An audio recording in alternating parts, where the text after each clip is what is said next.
Mga katrops, welcome back ulit kayo sa aking channel Sports React PH at ngayon na ay pag-uusapan natin ang balitang babawi na nga daw po si Damian Lillard at ang Milwaukee Bucks next season. Pag-uusapan na rin nga natin ngayon dito sa ating panibagong video ang naibalitang kakaibang trade na dapat nga daw gawin ng Los Angeles Lakers.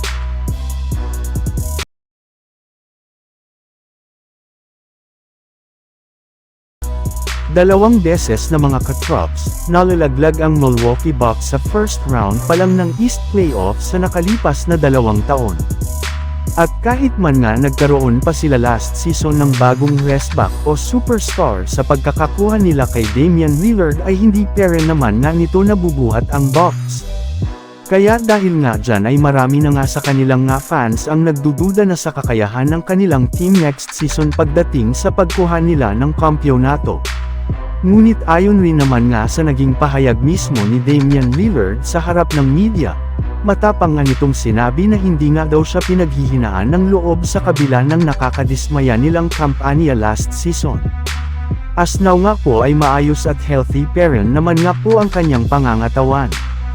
Hindi pa rin naman nga daw po bumabagsak ang kanyang laruan kaya kayang-kaya pa rin nga niyang ulit at ipakita ang kanyang mga nagawang galaw ng mga nagdaang taon sa NBA.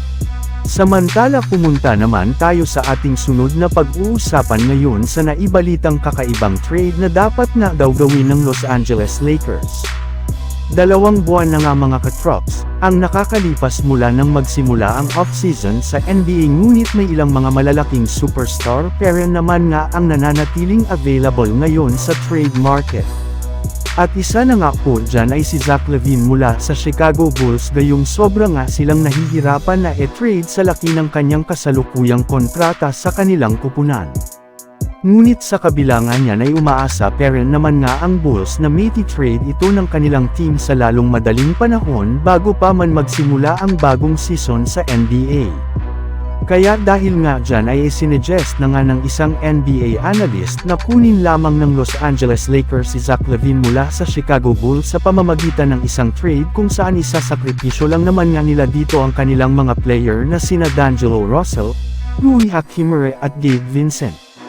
Bali, bagamat man nga na pag-risky ng ganitong klaseng trade ay magiging worth it rin naman nga ito kapag gumawa na ang kanilang magiging bagong Big Three ni na Zach LaVine, LeBron James at Anthony Davis sa kanilang lineup next season.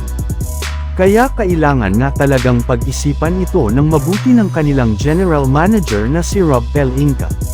So yun lang nga mga katrops ang handog ko sa inyong storya ngayong araw. Sana nag-enjoy kayo. Please like and subscribe my YouTube channel Sports React PH para sa iba pang storya at update patungkol sa NBA. Kita-kits muli sa ating susunod na video.